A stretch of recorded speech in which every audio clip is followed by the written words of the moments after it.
Thank you guys so much for watching another episode of the Iconic Conversation series.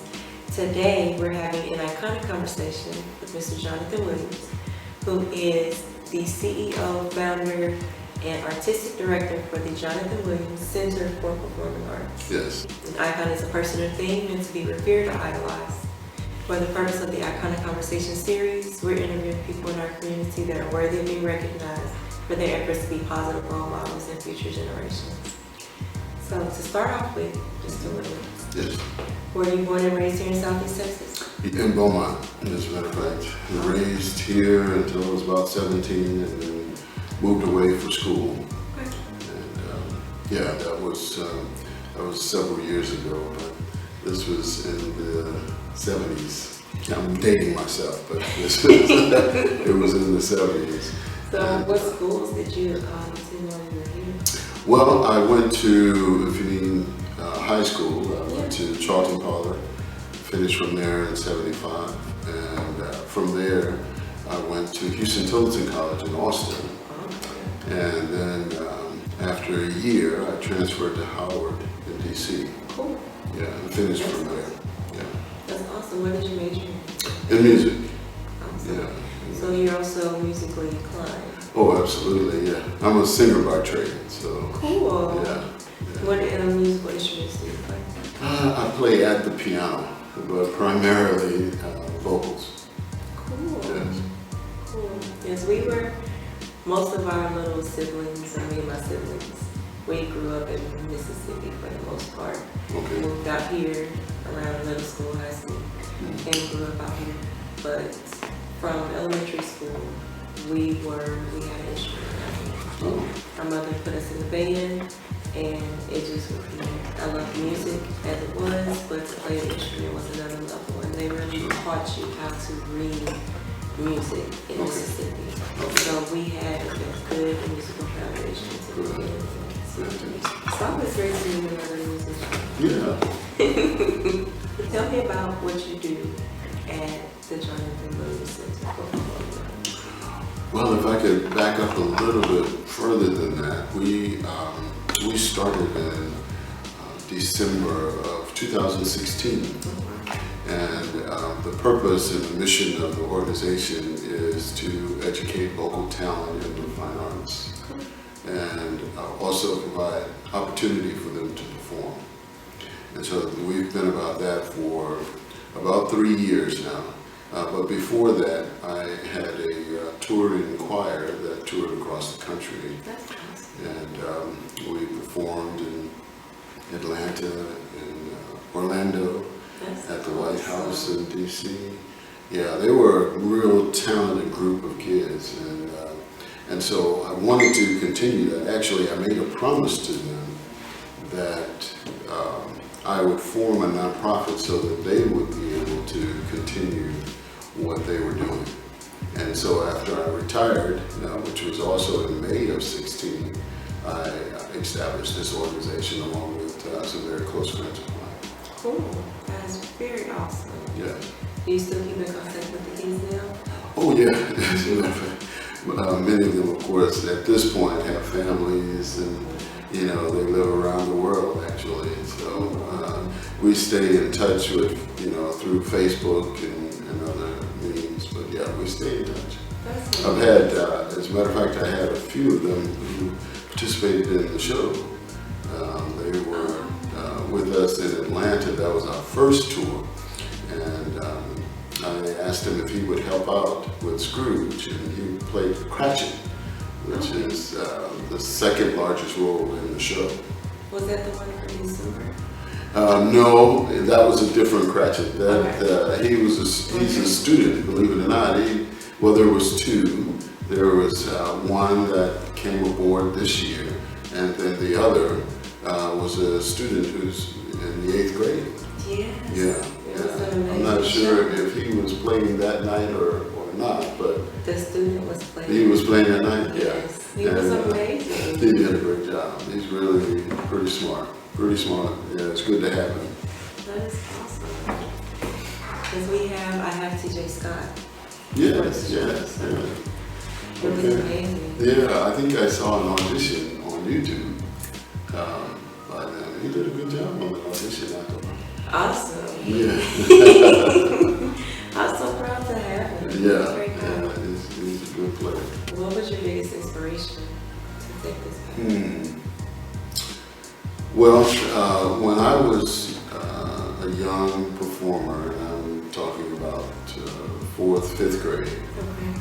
I always wanted to sing, and so from there I continued in middle school, and I wanted to mention Reed Jones, who was my middle school teacher. He's deceased now, but was an excellent role model for us.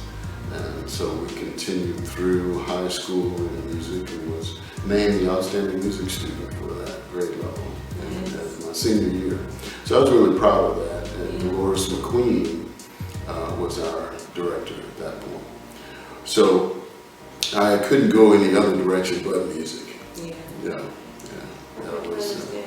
That was a real opportunity for me. As a matter of fact, a good friend of mine, after being here in Texas for a while, he called and said, "Oh man, you've got to come up to DC." And so I sent in an audition tape and was accepted, and the rest is history. Yeah. Nice. That's awesome to have friends that can help you get to certain levels. Yeah, it means everything, really. Yeah. Because of his recommendation, I was able to get into the school. Yeah. That's awesome. You've done a lot since those days, and I'm really proud. Oh yeah, it's been a really good journey. Teaching, and then I think teaching is a good thing, but I think taking it to the next level and performing or using the skills that you've learned is more important.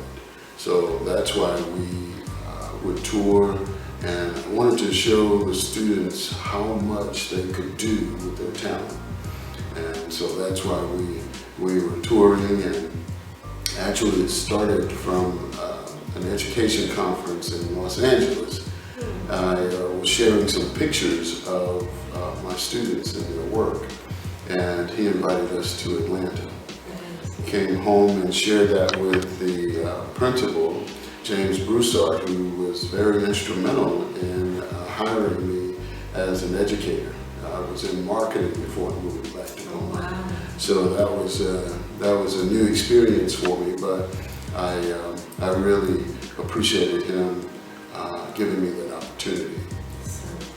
And so we were able to develop an amazing group, I thought. When you're performing at the White House and at Disney World and at the Capitol, it's just been an amazing time with the students. And I think that they enjoyed it and are able to look back at it and say that that was an educational experience as well as a good experience performing. What projects do you have coming up for this year? Do you have anything? Yes, this year we have 3 performances scheduled. One of our students who was in the summer camp that when we did The Lion King is performing for United Airlines at the airport there in Houston, Houston Intercontinental.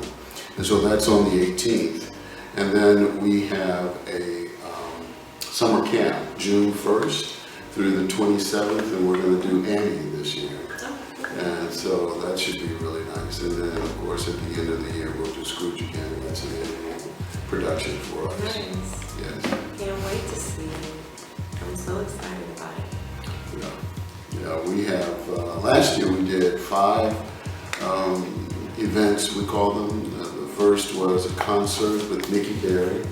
And then we had our summer camp, which was the Jungle Book. And after that, we had a one-woman show for Crystal Ray. She's out of Houston, did an amazing job. We had a full house. And so we were really proud of that production. And we had a reception for all of those who supported us over the years. And then Scrooge. So this year we're building our base. We hope to put together a strong base that would allow us to do or to further our goals in the area. Definitely. Yeah. Sounds amazing. I'm excited about seeing someone else coming, another generation, actually coming behind us, if you will, and continuing what we're doing here in the city. Yeah, it's really good to see. Yeah. Awesome. I'm proud to do it. I'm proud to take on the challenge and try to get everything together for the future generation. Yeah. When was the last time you actually had a performance? Me personally, it's about a month ago. Really? Yeah, at a local church here in Beaumont. I've transitioned over to more directing than singing, Right. but I did a lot of that, obviously. But more directing now than singing.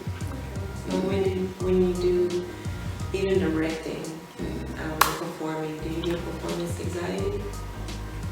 I don't think so, no. Because I've been singing for such a long time, I'm fairly comfortable in what I do. So I don't think I have anxiety, no. Yeah, so that's like the complete opposite of me now. I'm still a little nerve-wracked by the performance I did in November because I know that I still have more things to do. I have more people to meet. I have more projects to work on. So it's just about building, I guess, that comfortability to be able to be in front of people and perform or even just project a message. And hopefully I can calm down a bit after I get some more experience. Experience, yeah, it comes with experience. And just knowing that what you have to offer is important. Yes. Yeah. Definitely a positive message. Yeah. So when you give you, the audience will receive you. So at this point, can you say that you perform at the highest platform that you would like to be? Oh, not at all. I'd like to tour. I really love touring. And so I would like to put a show together that we could tour. This year we performed in Houston with the gospel choir and Scrooge. Right. But I would like to do a great deal more of that. Go to different states. Yeah. And we're talking with different hosts to see if we can make that happen. But I think for touring, we're going to do a different show because it's so challenging to produce a show like Scrooge's. 50 players in that. Yeah, it's a lot of characters, it's a lot of props. Right. Yeah. The set is it's pretty complicated. So, but we plan to do that tour. Cool. Yes. That would be amazing. Yeah. Do you have any business interests or talents that you haven't pursued yet or that you're interested in trying out? Well, I've really been fortunate to do what I enjoy doing most, and that is singing and directing. And so I'm very interested in taking what we do to the next level. Definitely. So that we can perform on professional stages, giving the actors and singers a different level of performing. It's really, I think, really important to offer those opportunities, because if you're prepared to act or sing but you don't have an opportunity, then what good is it? Right. So we're working on opportunities for our players. Definitely. I think it's great that we create that platform where people can learn about it and participate in and to help them grow into better people. Sure. It's about having a platform. Sure. And I think they look to us for that. I had an experience in college where I asked, when I was finishing, I said, what opportunities are out there, And, they weren't responsible for those opportunities, right. but certainly a name or Right, something you that know, they that try really, to right, would have been nice. Yeah. So I realized the importance of having those connections, and perhaps I can be that connection for someone else. Yes. Definitely. And that's the goal, is to help others. So I definitely understand where you're coming from. Yes. All right, so if you could work with anyone, dead or alive, who would it be? Wow. Well, actually, I feel my calling is to local talent. It's developing the talent that we have amazing talent in this area. And so I hope to be a part of helping develop and offer opportunities for them. So even though, you know, national names would be good, and it will certainly create an audience, but I feel that I should help those who are local. And perhaps, you know, involving others would help the local folks. You know, for example, in our summer workshop or our summer camp, we're going to bring artists in to do different techniques in acting and so forth, and perhaps in dance. But that's the extent, as I see it now, that I will be using that type of talent. But I'm not going to close off opportunities, obviously. But yeah, I enjoy working with local talent. Gotcha. I understand that. Let's build up our community that we have already. Right. What kind of legacy do you want to leave behind? What do you want to be known for? Wow. Well, as I said, to leave opportunities for this next generation, and to help them to see that who they are, what they have to offer, is just as important as a national artist. The national artist didn't become national until they grew from their beginnings.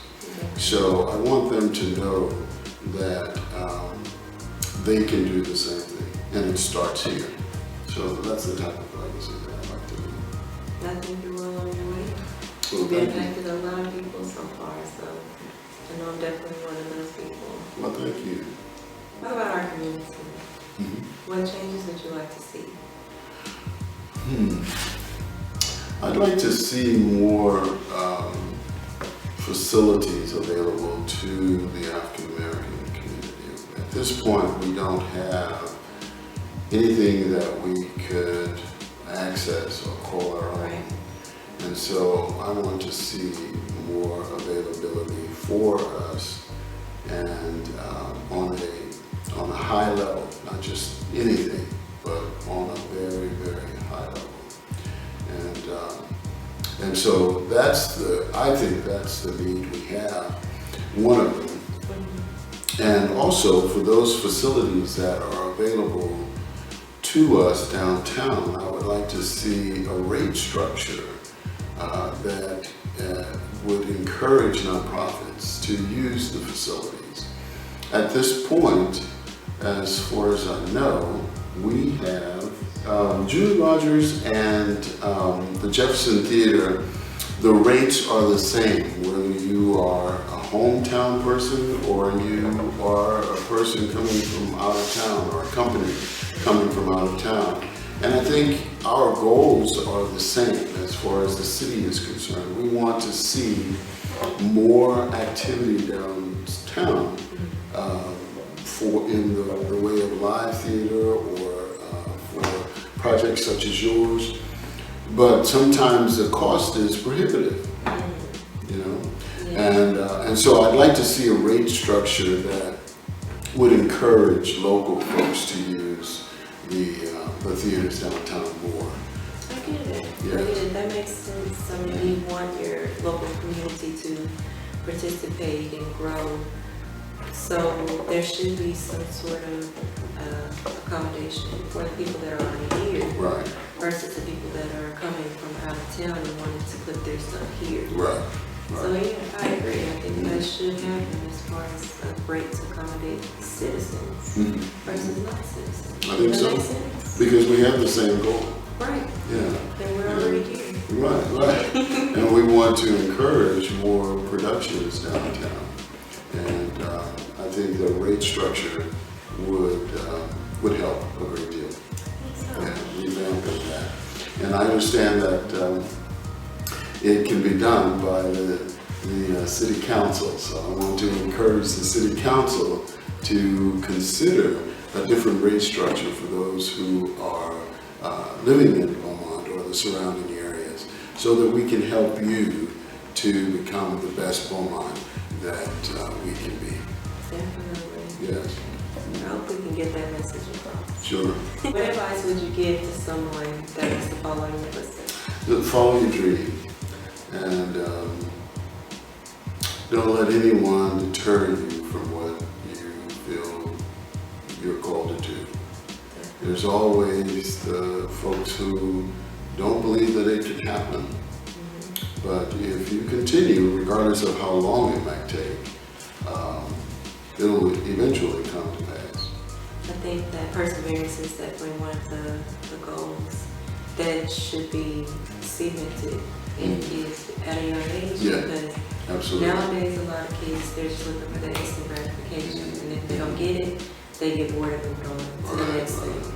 But definitely teaching that and seeing it grow is one of the best things that you can do to try to teach younger generations. Yes. And hopefully through the summer camp, we're teaching them those life skills so that they know it's a process. And the summer camp is 4 weeks long, and 8:30 to 3 p.m. daily. And we hope that the kids are enjoying themselves, but it is a process. It's not something that you can do overnight, and I hope they'll do that. Yeah, I hope so too. Well, let's talk about spare time. Do you have any? That's funny. No, we don't. No, I have to schedule in time. Yeah. I just went on a vacation, but even in a vacation, I was working. Right. So The dream is to have vacations where you don't work and where you can just relax. But when you're in your favorite profession, and you're doing what you're passionate about, it's kind of hard to separate the two. Because you enjoy what you do. Absolutely. I definitely get it. My spare time is just trying to sleep. Oh, really? Wow. Yeah, with all the projects that I'm doing, most of the time I just try to sleep. Wow, that's amazing. Yeah, so you're doing this full time? Yes. Yeah. Yeah. Wow, I'm that's doing it awesome. full time. Yeah. Well, I had to retire first and then put that together, but that's good. That's I really did good. it too. I was full time as a truck driver for many years. And I was like, I'm not happy with this. I can't even support my passion. So it was a decision to retire from that line of work, come home, and then figure out where we're going to go from here. But I'm not putting my passion to the side anymore. So I have a part-time job, but it's a part-time job. Yeah. So I can focus on what I really want to do full-time. Good. So I'm happy with that situation. Good. And I want to see what I have grown, and I want to help my community in doing it. There's a number of production companies that come to this area to film. And so you've got a lot of different areas to pull from. That's awesome. Yeah, they do that all the time. As a matter of fact, we were in Atlanta. And of course, when you're in Atlanta, you have to go out to Tyler Perry Studios, MLK Center. But it was really amazing to see what he has put together there in that city. Have you been there? I haven't been since he's done it, no. Really? Oh my. Well, he hasn't formed tours just yet, but the outside. Right. is I've seen amazing. pictures of Have it. you? Yeah, Oh my it's gosh. huge. Yeah, It's yeah. really huge. It's amazing to see. And so, with examples like that, you know that it can be done. Right. You really know that it can be done. Definitely. Some good And in influence. this area, some would probably challenge that thought, but I would differ. I would say that we can get it done here too. I think so. I think it's about getting a community of people to come together to put forth the funding or just to collaborate on getting a location together. Or the community backing one person that's driving that force to put that location together. And we can definitely have our own version of time period theaters in Beaumont. Sure. It's amazing, but you know, some would probably say in Beaumont, but you know, we've been able to accomplish some things over the last 3 years that folks do not think could happen. Right. You know, A lot of changes. yeah, bringing students across the country was unheard of when we did that initially. And so it just takes a person with vision and determination to get it done. Definitely. Yes. Can you describe or define what the word icon means to you? A very good example of what can be done. And I think that at this point that you're at in life, you're definitely an icon. Because you have influenced a lot of younger people. You influenced your own generation, I'm sure. You have your Performing Arts Center, and you help kids with the summer camp. I mean, that's something that I didn't even know of. Oh, And that's definitely something that I would like to help promote, to help grow. well, thank you. Because, I mean, kids need that out They there. do. They They do. need it. They do. And it's very few opportunities here in the city for that. For those who look like us and those who have aspirations, the opportunities are limited. Right. And so I hope that we're filling that need, and I think that we are, but we do want to grow and offer that opportunity to more students. Definitely. Yes. Just to wrap everything up, I want to thank you guys for watching this Iconic Conversation series, where today we had an iconic conversation with Mr. Johnathan Williams with Johnathan Williams Center for Performing Arts. There are more interviews to come, so definitely stay tuned. Thank you.